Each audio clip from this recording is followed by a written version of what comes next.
नमस्कार, जय हिंद, जय भारत. मी तेजस गाठे. आज आलो नवीन मुद्द्यावर. रोज रोज अमेरिकेचा मुद्दा ऐकू ऐकू आपण बोर झालो होतो. ट्रम्पच्या कारनीती. ठीक आहे, सध्याच आपण कोणत्या गोष्टीला थोडंसं अनदेखा करत पुन्हा त्याच गोष्टी जुन्या आपल्या भारत बांगलादेश. ठीक आहे, बांगलादेश मुद्दा आहे. भारतानं आपल्या डेलिगेटला सांगितलं, जे फॉरेन डेलिगेट्स आहे, ठीक आहे, ते आपल्या परिवारासकट आहे जसं तर नो फॅमिली पोस्टिंग अंतर्गत तात्काळ आपल्या फॅमिलीला भारतामध्ये वापस पाठवून द्यावं. कोणकोणत्या देशामध्ये नो फॅमिली पोस्टिंग आहे तर 4 देशासोबत बांगलादेश एक 5वा झाला आहे. पाकिस्तान, अफगाणिस्तान, साऊथ सुदान आणि इराकमध्ये नो फॅमिली पोस्टिंगवर आधारित आपले डेलिगेट्स राहतात. ठीक आहे, का बरं असेल तिथले काही मुद्दे, तिथले राजनीतिक, जसं आपण पाकिस्तान ओळखतोस, अफगाणिस्तान ओळखतोस, ठीक आहे, तसा बांगलादेश झाला. आपण बांगलादेशची बरोबरी पाकिस्तानसोबत करून टाकली. कारण की आहेच त्याची सध्याची परिस्थिती दिसते. ठीक आहे, कोणत्याही देशाचं त्याचं आर्थिक मत असते. असो, आपला मुद्दा आहे भारतासोबतचे बिघडलेले रिलेशन बांगलादेशचे. ठीक आहे, सोबत बांगलादेशचा झुकता प्रभाव आपला जो त्याचा बाप आहे पाकिस्तान. ठीक आहे, कारण की ते एकच आहे ना. ठीक आहे, असो. सोबतच ज्या पद्धतीनं मागच्या वर्षीपासून जे राजनीती चालू झाली, शेख हसीनाची सत्ता बेहाल करून तिथं विद्यार्थी आंदोलनापासून तर बहुत मोठ्या लेवलपर्यंत वाढवत त्यानं जे विध्वंस वाचत गेले बांगलादेशमध्ये, त्याचा बहुत मोठा इम्पॅक्ट ॲज आपल्या देशावर पडला असं आपण समजू शकतो. ठीक आहे, होणारी घटना घडते चालतच. पण ज्या शेख हसीनाला आपण आपल्या देशामध्ये ॲज अ अतिथी म्हणून किंवा ॲज अ शरणागती म्हणून शरण दिली, त्याचा मोबदला आपण भरपूर मोठ्या प्रमाणात तिथं असलेले अल्पसंख्याक चुकवत आहे अशी परिस्थिती निर्माण करून ठेवली. तिथं जे अल्पसंख्याक आहे, जे हिंदू आहे, त्यांच्यावर होणारे अत्याचार, ठीक आहे, त्यांच्या हत्या, अशा भरपूर साऱ्या घटना आपण न्यूजमध्ये ऐकल्या आहे.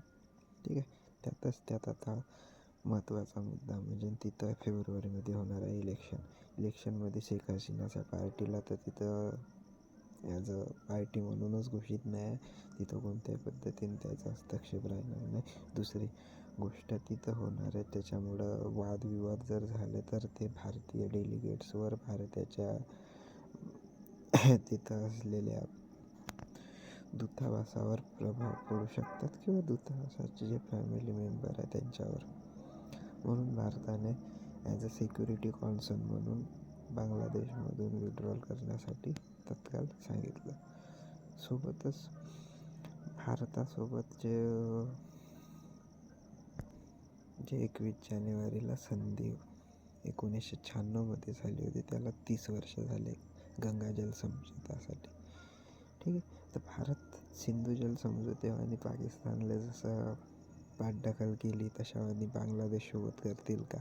ठीक आहे, जो फरक्का डॅम बांधलेला आहे गंगा नदीवर वेस्ट बेंगालमध्ये फरीदाबाद डिस्ट्रिक्टमध्ये, तिथून पाणी डिस्ट्रीब्यूट गेला होता 50-40%. ठीक आहे, ॲज अ इक्वल टू जर समजून जर आपलं पाणी आहे, आपल्या पाण्यावर जर आपण जसं सिंधू जल समझोत्यावर जसं आपण म्हणलं का आमची मर्जी, आम्ही जेव्हा वाटेल तेव्हा सोडीन, जेव्हा वाटेल तेव्हा आम्ही स्टोअर करून ठेवू, तर त्यानं अर्थ बांगलादेश हालावून जाईल. बिकॉज बांगलादेशमध्ये पाण्याची दिक्कत होतील ज्या पीक सीजनमध्ये, उन्हाळ्याच्या वातावरणामध्ये. भारतामध्ये जे फरक्का डॅम बांधण्यामागे इतिहास भरपूर मोठा होता.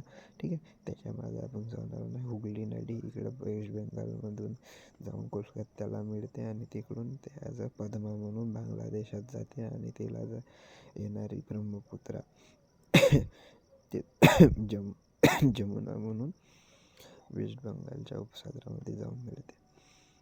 ठीक, कहाणी शॉर्टमध्ये बट स्वीटमध्ये एकच आहे की नो फॅमिली पोस्टिंग बांगलादेश झाला आहे. म्हणजे बांगलादेशची परिस्थिती आपण भारतामध्ये समजू शकतो की भारताच्या कंपॅरिझनमध्ये बांगलादेशची इमेज काय निर्माण झाली असेल. पहिलंच भरपूर साऱ्या देशानं बांगलादेशला नो फॅमिली पोस्टिंग म्हणून डिक्लेअर करून ठेवला आहे. ठीक आहे, थोडीशी तब्येत हे असल्यामुळं ठीक आहे. अशा नवीन व्हिडिओच राहणार. धन्यवाद. जय हिंद, जय महाराष्ट्र, जय जवान, जय किसान. मी तेजस गाडे.